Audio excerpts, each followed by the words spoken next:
പ്രിയപ്പെട്ടവരെ, എനിക്ക് മലയാളം മാത്രമേ അറിയുള്ളൂ. ഇംഗ്ലീഷ് അറിയുന്നവർ ക്ഷമിക്കണം. മാധ്യമങ്ങളുടെ നടത്തിപ്പ് മൂലധനത്തിന്റെ താല്പര്യങ്ങളെന്ന് എല്ലാവർക്കും അറിയാവുന്ന ഒരു കാര്യമാണ്. നിർഭാഗ്യവശാൽ മുഖ്യധാര മാധ്യമങ്ങളിലെ ഉടമസ്ഥന്മാര് അല്ലെങ്കിൽ ഉടമസ്ഥ സംവിധാനം എന്ന് പറയുന്നത് ലാഭാധിഷ്ഠിതാണ്, ക്യാപിറ്റൽ ഇന്റൻസീവ് ആയിട്ടുള്ള ഒരു സംഗതിയാണ്. സ്വാഭാവികമായിട്ടും ലാഭം ഉണ്ടാക്കുന്നതിന് വേണ്ടിയിട്ട് അനുയോജ്യമായുള്ള താല്പര്യങ്ങളിൽ പരിസ്ഥിതി സംരക്ഷണം അത്ര ആകർഷകമായിട്ടുള്ള സംഗതിയല്ല. മനുഷ്യ സംരക്ഷണമോ മറ്റ് ജീവജാലങ്ങളുടെ സംരക്ഷണമോ അത് ഒരു അടിയന്തര ആവശ്യമായിട്ട് അതിന് അനുഭവപ്പെടുന്ന രീതിയിലുള്ള ഒരു അടിയന്തരത്വം അവർക്ക് ബോധ്യപ്പെട്ടിട്ടില്ല. അതുകൊണ്ട് തന്നെ കേരളീയർക്ക്, വിദ്യാർത്ഥികൾക്ക് ഭാവിയിൽ പ്രതീക്ഷിക്കാനുള്ളത് നിരാശ മാത്രമായിരിക്കും എന്ന് പറയാൻ പറ്റില്ല. പക്ഷെ ആശാവഹമായിട്ടുള്ള സംഗതികൾ ഒരു ഉടനെ തന്നെ ലഭിക്കാൻ പറ്റുന്നൊരു സാഹചര്യം ഇല്ല. കേരളീയം കഴിഞ്ഞ 25 വർഷമായിട്ട് ശ്രമിക്കുന്നത് കേരളത്തിലെ അനേക സമരങ്ങള് അക്കാദമിക് സമൂഹമല്ല, യൂണിവേഴ്സിറ്റികളല്ല, ജനങ്ങളുടെ സമരങ്ങളാണ്. സമരം മുകളിൽ നിന്നാണ് അതിന്റെ അടിസ്ഥാനമായിട്ടുള്ള ചില വിഷയങ്ങൾ മുഖ്യധാരയിലേക്കും സമൂഹത്തിലേക്കും തീരുമാനമെടുക്കുന്ന സംവിധാനമായിട്ടുള്ള രാഷ്ട്രീയത്തിലേക്കും എത്തിക്കുന്നതിന് വേണ്ടിയിട്ട് അടിസ്ഥാനപരമായിട്ടുള്ള ജനകീയ സമരങ്ങളാണ് സഹായിച്ചിട്ടുള്ളത്. അങ്ങനെ വരുമ്പോൾ ഒരു വിശ്വവിദ്യാലയം എന്നുള്ള രീതിയിൽ പ്രശ്നങ്ങൾ അനുഭവിക്കുന്ന ജനങ്ങൾ അവരുടെ തന്നെ മുൻകൈയിലെടുത്തിട്ടുള്ള സമരങ്ങൾ പലതും മാധ്യമങ്ങളിലൂടെയും അതുപോലെ തന്നെ അവരുടെ വിവിധ രൂപങ്ങളിലൂടെയുള്ള ജീവിതത്തിന്റെ താളം തെറ്റിലും താളം കൊണ്ടുവരാൻ വേണ്ടിയിട്ടുള്ള പോരാട്ടങ്ങൾ ഉൾപ്പെടെയുള്ള സംവിധാനത്തിലൂടെ അത് ഒരു അടിസ്ഥാനപരമായിട്ടുള്ള ഒരു വിഷയമായിട്ട്, പാരിസ്ഥിതിക വിഷയം എന്നുള്ള രീതിയിലല്ല, അതിജീവന വിഷയം എന്നുള്ള രീതിയിലേക്ക് മുന്നോട്ട് വന്നിട്ടുണ്ട്. അപ്പൊ അങ്ങനത്തെ അതിജീവന വിഷയത്തിന്റെ ഭാഗമായിട്ട് കുറെ അധികം സമരങ്ങളും പ്രശ്നങ്ങളും പരിഹാരങ്ങളും അതുപോലെ തന്നെ അതിനു വേണ്ടിയിട്ടുള്ള പ്രചരണ ഉൾപ്പെടെയുള്ള വേലകള്, പ്രചരണം ക്യാമ്പയിനോ അല്ലെങ്കിൽ സ്ഥിരമായിട്ടുള്ള റിപ്പോർട്ടിങ് ക്യാമ്പയിനോ എന്നുള്ള രീതിയിലാണ് മെയിൻ സ്ട്രീം മീഡിയ എടുക്കുക. പക്ഷെ സ്ഥിരമായിട്ടുള്ള റിപ്പോർട്ടിങ്ങും പക്ഷം ചേർന്നുള്ള റിപ്പോർട്ടിങ്ങും നിരന്തരമായിട്ട് ചെയ്യാന്നുള്ള ഒരു ചാവേർപ്പട എന്നുള്ള രീതിയിലാണ് അടിസ്ഥാനപരമായിട്ട് ഒരു ആക്ടിവിസ്റ്റ് മീഡിയക്ക് ചെയ്യാനുള്ള ദൗത്യം എന്നുള്ള രീതിയിൽ കേരളീയം അത് ചെയ്തുകൊണ്ടിരിക്കുന്നുണ്ട്. പരാജയപ്പെട്ട് എന്നാൽ തളരാതെ മുന്നോട്ട് പോയിക്കൊണ്ടിരിക്കുന്നുണ്ട്. അത് കേരളീയം മാത്രം ചെയ്തുകൊണ്ടിരിക്കുന്ന സംഗതിയല്ല. കേരളത്തിലെ ജനകീയ സമരങ്ങളിലെ പരിസ്ഥിതി സമരങ്ങളില് അടിസ്ഥാനപരമായിട്ട് എല്ലാ കാലത്തും ചൂണ്ടിക്കാണിക്കപ്പെട്ടിട്ടുള്ളത് സൈലന്റ് വാലിക്കെതിരായിട്ടുള്ള, സൈലന്റ് വാലി സംരക്ഷിക്കുന്നതിന് വേണ്ടിയിട്ടുള്ള മറ്റേ KSEBയുടെ വൈദ്യുത പദ്ധതിക്കെതിരായിട്ടുള്ള സമരത്തിന്റെ തുടർച്ചയുടെ ഭാഗമായിട്ടുള്ള സാഹിത്യ വിഷയം എന്നുള്ള രീതിയിൽ നിന്ന് പരിസ്ഥിതി സംരക്ഷണം എന്നുള്ള രീതിയിലേക്കുള്ള വിഷയം വന്നതാണ്. സാഹിത്യകാരന്മാരുടെയും കവികളുടെയും കലാകാരന്മാരുടെയും വിഷയം എന്നുള്ള രീതിയിൽ നിന്ന് 90കളോ ആയിപ്പോലേക്കും അതൊരു അടിസ്ഥാനപരമായിട്ടുള്ള അടിസ്ഥാന ജനത്തിന്റെ, പ്രത്യേകിച്ച് കുട്ടികളുടെയും സ്ത്രീകളുടെയും പ്രശ്നം എന്നുള്ള രീതിയിലും അവരുടെ തന്നെ മുൻകൈയിൽ നടന്നിട്ടുള്ള സമരങ്ങൾ എന്നുള്ള രീതിയിലാണ് അത് പ്രധാനമായിട്ട് വന്നിട്ടുള്ളത്. നമ്മള് കാലാവസ്ഥാ മാറ്റത്തിന്റെ കാലത്ത് വിദ്യാർത്ഥികൾക്ക് വേണ്ടിയിട്ടുള്ള പരിസ്ഥിതി അല്ലെങ്കിൽ കാലാവസ്ഥാ മാറ്റമായിട്ട് ബന്ധപ്പെട്ടുള്ള കരിക്കുലം, വിദ്യാഭ്യാസ സമ്പ്രദായം അല്ലെങ്കിൽ പഠന സംവിധാനങ്ങൾ എങ്ങനെ ഉണ്ടാക്കുന്നുള്ള പറ്റി ആലോചിക്കുമ്പോൾ ഗാന്ധിയുടെ പ്രമുഖ ശിഷ്യന്മാരിൽ ഒരാളും ഭാഗ്യവശാൽ മരിച്ചു പോയിട്ടുള്ള പാലക്കാട് ഉണ്ടായിരുന്ന അകത്തേത്തറയിലുണ്ടായിരുന്ന ഭീമൻ ഗുരുജി പറഞ്ഞിട്ടുള്ള ഒരു പ്രസിദ്ധമായിട്ടുള്ള വാചകമാണ്. അത് അത്ര പ്രസിദ്ധമല്ല. അടി സ്ഥാനത്ത് കൊടുക്കുന്നതാണ് അടിസ്ഥാന വിദ്യാഭ്യാസം എന്നുള്ളതാണ്. അടി സ്ഥാനത്ത് കൊടുക്കേണ്ടതാണ് അടിസ്ഥാന വിദ്യാഭ്യാസം.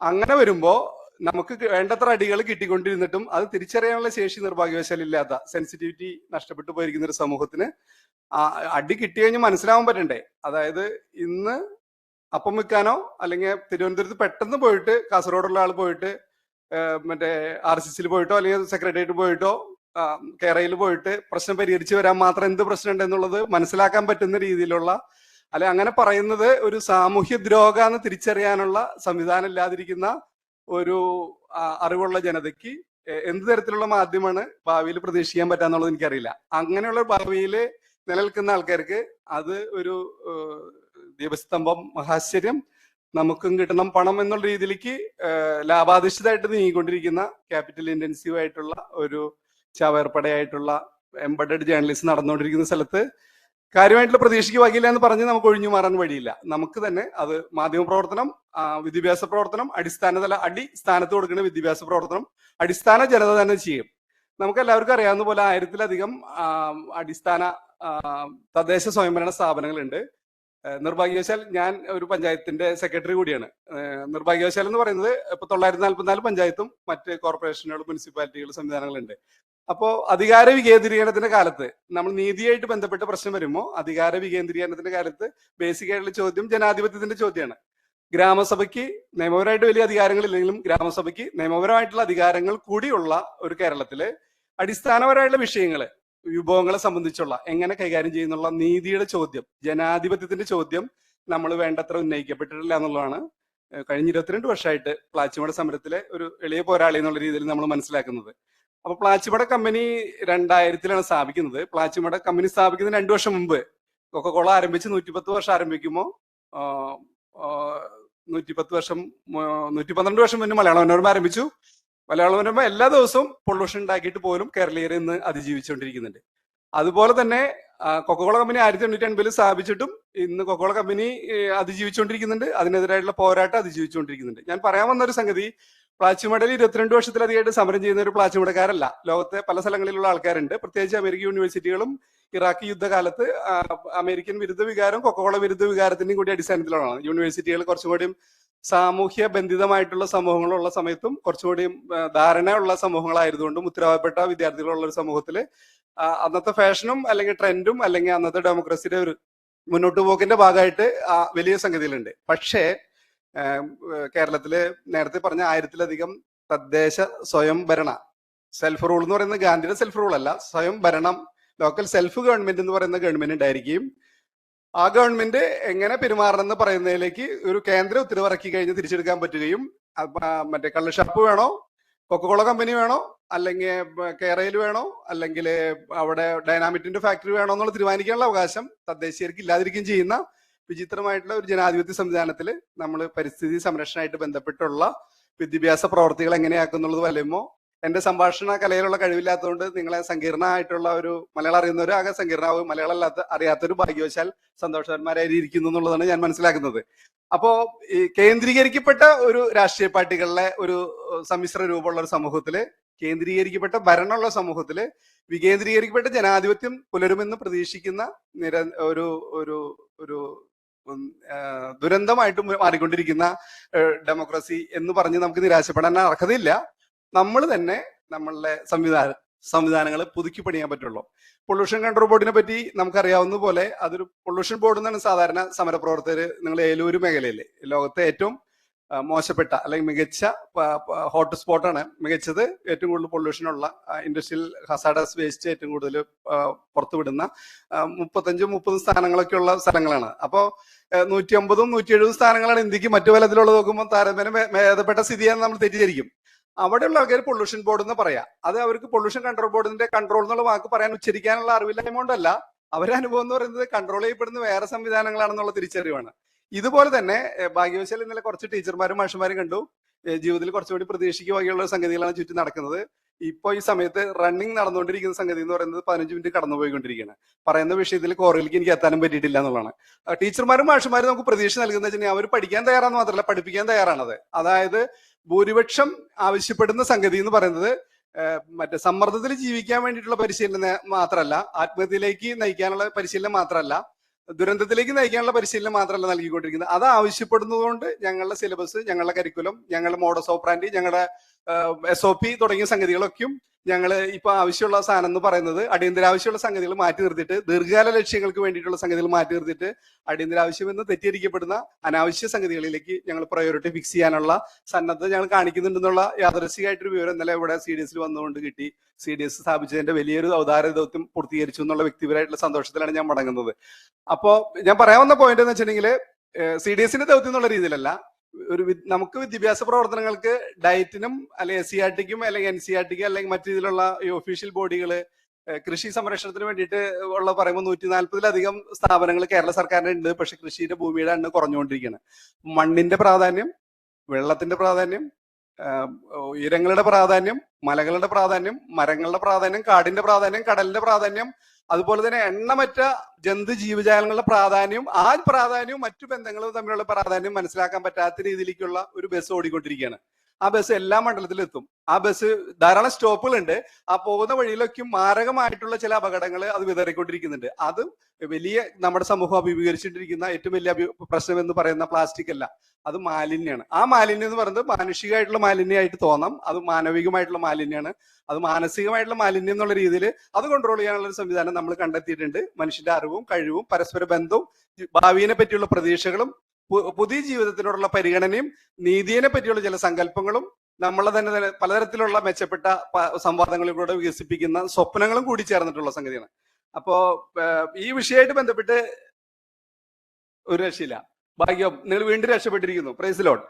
അതായത് ഒരു പ്രസന്റേഷൻ തയ്യാറാക്കിയിട്ടുണ്ട്. ആ പ്രസന്റേഷനിൽ ചില പ്രദർശനങ്ങൾ ഉദ്ദേശിച്ചിരുന്നു. കുറെ ഇന്ററാക്റ്റീവ് ആയിട്ടുള്ള വീഡിയോകളുണ്ട്. കഴിഞ്ഞ 25 വർഷമായിട്ട് ചെയ്തിരുന്ന പ്രവർത്തികളിൽ നിങ്ങൾ അത്ര ഭാഗ്യം വിധിച്ചിട്ടില്ല.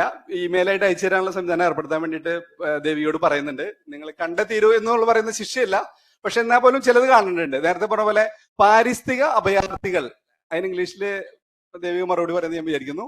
പാരിസ്ഥിതിക അഭയാർത്ഥികൾ കേരളത്തില് കൊല്ലം, തിരുവനന്തപുരം തീരങ്ങളിൽ ഉണ്ടെന്നുള്ള കാര്യം, അതിന്റെ ഭാഗമായിട്ട് കുടിയേറ്റം ഉണ്ടെന്നുള്ളത് പറ്റി, അതിന്റെ ഭാഗമായിട്ട് കുടിയൊഴിക്കൽ ഉണ്ടെന്നുള്ളതിനെ പറ്റി ചെറിയ സൂചനകൾ ഉണ്ടായിരുന്നു. പക്ഷെ വളരെ പല രീതിയിലും സാമ്പത്തിക ഭദ്രതയ്ക്ക് വേണ്ടിയിട്ട്, അന്തസ്സാർന്ന ജീവിതത്തിന് വേണ്ടിയിട്ട്, ഇവിടെ ജീവിതം മോശമായതുകൊണ്ട്, മെച്ചപ്പെട്ട ജീവിതത്തിനുള്ള സ്വപ്നങ്ങൾ ഉള്ളതുകൊണ്ടൊക്കെയും ആൾക്കാർ കുടിയേറുന്നത് നമുക്കറിയാം. പക്ഷെ ഗതികേട് കൊണ്ട്, വേറൊരു ഗതിയില്ലാത്തത് കൊണ്ട് ഇവിടുന്ന് മത്സ്യമേഖലയിൽ നിന്ന് ധാരാളം പേര്, ചെറുപ്പക്കാർ പല രീതിയിലും കുടിയേറിക്കൊണ്ടിരിക്കുന്നതിനെ സംബന്ധിച്ചുള്ള ചില പഠനങ്ങൾ ഉൾപ്പെടെയുള്ളതിന്റെ വീഡിയോകൾ ഉൾപ്പെടെയുള്ള സംഗതികൾ കാണിക്കാൻ ഉദ്ദേശിച്ചിരുന്നു.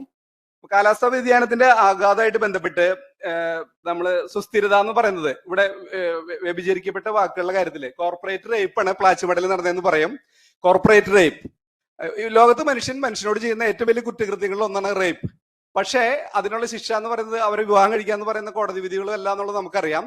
അല്ലെങ്കിൽ അതിനുള്ള കോമ്പൻസേഷൻ എന്നുള്ള 5 ലക്ഷത്തിന് വരെ 25 ലക്ഷം പരിഹാരം എന്നുള്ളത് പറയാൻ പറ്റില്ല. പരിഹാരമില്ലാത്ത കുറ്റങ്ങളും കൂടിയാണ് ഇതുള്ളത്. അങ്ങനെയുള്ള സംഗതിയുടെ കാര്യത്തില് ജേർണലിസത്തിന് തന്നെ, ഇക്കോസിസ്റ്റത്തിന് തന്നെ വലിയ ക്രൈസിസ് നേരിടുന്ന സമയത്ത് വെബ് സീരീസിനായിരിക്കും ഒരുപക്ഷെ ഇന്നത്തെ ചെറുപ്പക്കാരികളുടെയും മുന്നിൽ ഒരു പ്രതീക്ഷയായിട്ട് തോന്നുന്നത്. നിങ്ങളെല്ലാവരും മറ്റേ ഭോപ്പാൽ ട്രാജഡിയുടെ 39 വർഷത്തിൽ പലരെങ്കിലും മറ്റേ റെയിൽവേ സ്റ്റേഷൻ മാസ്റ്ററുടെ ജീവിതമായിട്ട് ബന്ധിപ്പിച്ച് ഭോപ്പാൽ ട്രാജഡിയുടെ സംഗതിയിൽ വരുമ്പോ ഈ നേരത്തെ പറഞ്ഞ പോലെ തൊട്ടുമുന്ന് സംസാരിച്ചിരുന്ന പോലെ തന്നെയുള്ള ഒരു പ്രധാനപ്പെട്ട കാര്യമാണ്. അതായത് അടുത്ത സ്ഥലങ്ങൾ എവിടെയൊക്കെയാണ്, അടുത്ത വെള്ളപ്പൊക്കത്തില്, അടുത്ത കുടിയിറക്കലുകൾ എവിടെയാണ് ഉള്ളത്, വനം വന്യജീവി സംഘർഷം, അല്ല മനുഷ്യ വന്യജീവി സംഘർഷത്തിന്റെ കാര്യത്തിൽ എങ്ങനെയൊക്കെയാണ്, ഏത് സ്ഥലത്തൊക്കെയാണ് ഉണ്ടാവാൻ പോണെന്നുള്ളതിനെ പറ്റി പ്രിഡിക്ട് ചെയ്യാനുള്ള സംവിധാനങ്ങൾ നമുക്ക് ഉണ്ടാക്കാൻ പറ്റും. പക്ഷെ ഈ പ്രിഡിക്ട് ചെയ്യാവുന്ന സംവിധാനങ്ങളെ മറികടക്കാനുള്ള വികസന നയങ്ങൾ രൂപപ്പെടുത്തുന്നതിൽ മുൻഗണന കിട്ടുന്ന രീതിയിലേക്കുള്ള ആൾക്കാരുടെ സംഘശക്തിയെ മൊബിലൈസ് ചെയ്യാൻ നമുക്ക് പറ്റുമോ? അത്തരത്തിലുള്ള ഒരു വിദ്യാഭ്യാസത്തിലേക്ക് നമുക്ക് പറ്റുമോ എന്ന് ചോദിച്ചിട്ടുണ്ടെങ്കിൽ പറ്റേണ്ടതാണ്. തീർച്ചയായിട്ടും നമ്മൾ തന്നെയാണ് ശ്രമിക്കേണ്ടത്. വേറെ നമ്മൾ വിശ്വസിച്ചേൽപ്പിച്ചിരുന്ന നമ്മളുടെ സ്ഥാപനങ്ങൾ, 4th എസ്റ്റേറ്റിന്റെ മാത്രമല്ല, 5th എസ്റ്റേറ്റിന്റെ കാര്യത്തിൽ മാത്രമല്ല, ഓരോ ഇൻസ്റ്റിറ്റ്യൂഷന്റെ കാര്യത്തിലായിരുന്നു എല്ലാതും ഫെയിൽ ചെയ്തുകൊണ്ടിരിക്കുകയാണ്. ജീർണിക്കുക, മരിക്കുക എന്നുള്ള രീതിയിലേക്കുള്ള ഇടയിൽ ജീവിക്കുക, അതിജീവിക്കുക എന്നുള്ള രീതിയിലേക്ക് നമുക്ക് വികസിപ്പിക്കുന്നതിലേക്ക് എങ്ങനെ ചെയ്യുന്നുള്ള ഒരു ചോദ്യത്തിന് മുന്നിൽ നമ്മൾ തന്നെ അതിന് മുൻകൈ എടുക്കേണ്ടി വരും. ആ മുൻകൈ എടുക്കുന്നതിൽ നമുക്ക് ഏത് റോള് വഹിക്കുക എന്നുള്ളതിനെ പറ്റി നമുക്ക് ആലോചിക്കുന്നുണ്ട്. കാലാവസ്ഥാ വ്യതിയാനത്തിന്റെ ആഗോള രാഷ്ട്രീയം ചർച്ച ചെയ്യുന്നത് കോപ്പിലെ പരിപാടി എന്ന് മലയാളത്തിൽ ഒരു പ്രയോഗമുണ്ട്. കോപ്പിലെ പരിപാടി എന്ന് പറയുന്ന അർത്ഥം മലയാളം അറിയുന്നവർക്ക് മാത്രം അറിയാനാണ് വഴിയുള്ളൂ. കോപ്പ് ചർച്ചകൾ നടന്നുകൊണ്ടിരിക്കുകയാണ്. അപ്പൊ അതിനെ സംബന്ധിച്ചുള്ള ഒരു പ്രസന്റേഷൻ ഉണ്ട്.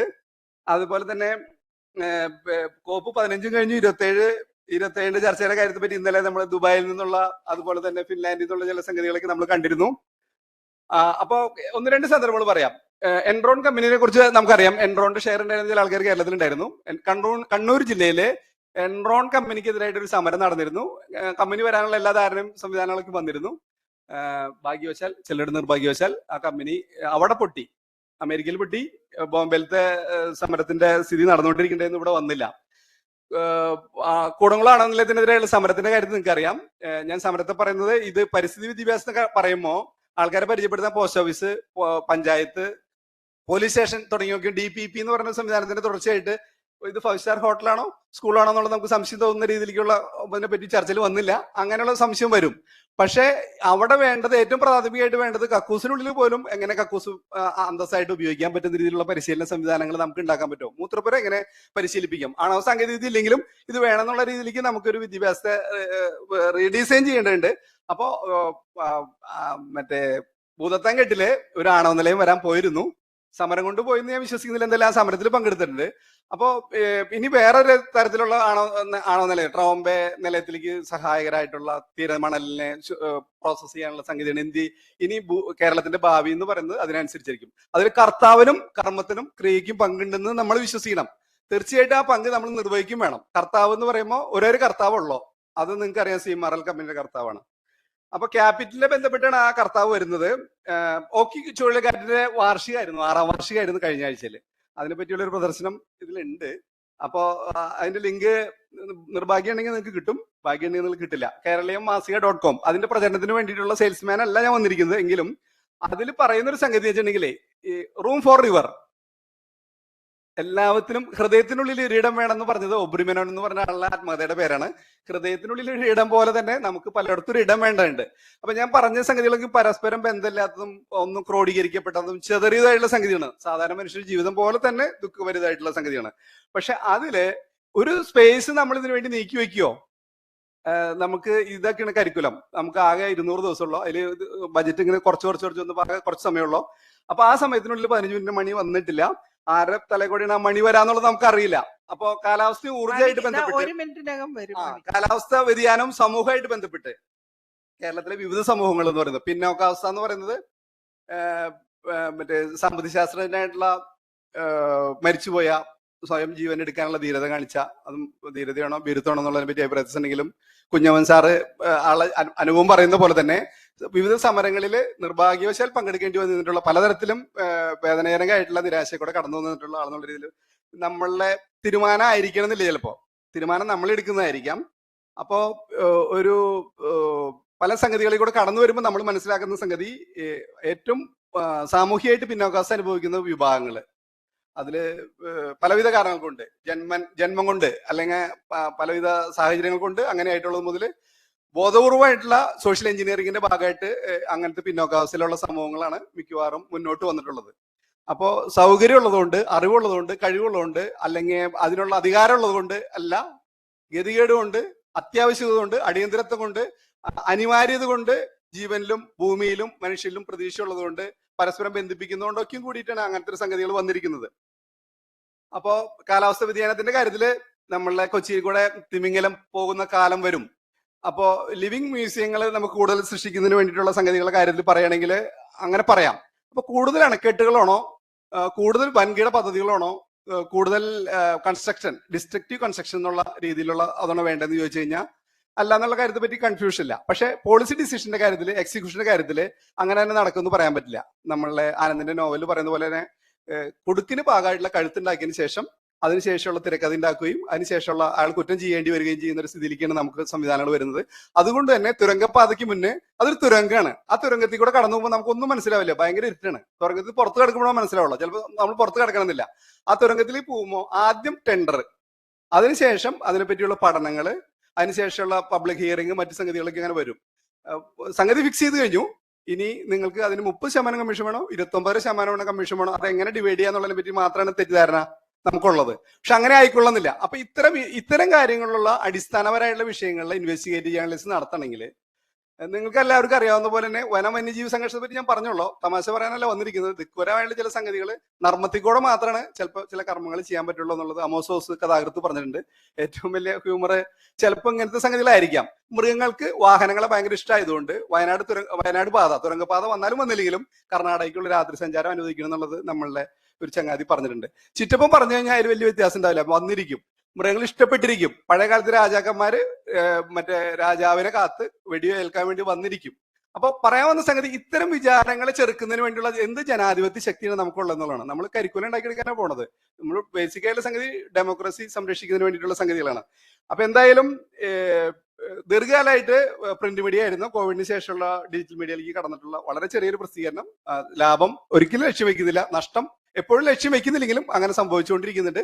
പക്ഷെ അങ്ങനത്തെ ചില സാമൂഹ്യ ദൗത്യങ്ങൾ നിർവഹിക്കാനുള്ള ചെറുകിട, ഒട്ടും തരികിടയല്ല, ചെറുകിട മാധ്യമങ്ങളുടെയും അതുപോലെ തന്നെ മറ്റു രീതിയിലുള്ള സാമൂഹിക പ്രവർത്തകരുടെയും എസ്റ്റാബ്ലിഷ്ഡ് അല്ലാത്ത ഡിസെൻട്രലൈസ്ഡ് ആയിട്ടുള്ള പ്രാദേശികമോ അല്ലെങ്കിൽ വിഷയാധിഷ്ഠിതമായിട്ടുള്ള സംഗതികളുടെ മഹത്തായുള്ള കൂട്ടായ്മ മറ്റു ലോകം സാധ്യമാണ് എന്നുള്ള പ്രതീക്ഷയിൽ പല രീതിയിലും നമുക്ക് ഇടപെട്ടുകൊണ്ട് ഈ ലോകത്തെ മെച്ചപ്പെടുത്തുന്നതിലുള്ള ചെറിയ ഇടപെടലുകളുടെ കാര്യത്തിൽ മാധ്യമ മേഖലയിൽ സസ്റ്റൈനബിലിറ്റിക്ക് നമുക്ക് സുസ്ഥിരത എന്നുള്ള പറയുമെങ്കിലും സുസ്ഥിരമായിട്ടുള്ള സാധനം എന്ന് പറയുന്നത് നാശം മാത്രമായിരിക്കാം ഒരു പക്ഷെ സുസ്ഥിരതയ്ക്കിടയിൽ ജനാധിപത്യത്തിനും നീതിക്കും സാഹോദര്യത്തിനും പരസ്പര ബന്ധത്തിനും അതുപോലെ തന്നെ മനുഷ്യര് മാത്രമല്ല മറ്റ് ജന്തുജീവജാലങ്ങൾക്കും കൂടിയുള്ള ഭാവിയും കൂടി വാഗ്ദാനം ചെയ്യാൻ പറ്റുന്ന രീതിയിലേക്കുള്ള ഒരു കരിക്കുലം നമുക്ക് ഉണ്ടാക്കിയെടുക്കേണ്ടതുണ്ട്. ആ കാര്യത്തില് പല മാധ്യമങ്ങളുടെ കാര്യത്തില് വൻകിട, ചെറുകിട, തരികിട എല്ലാ സംവിധാനങ്ങൾക്കും സ്കോപ്പ് ഉണ്ട്.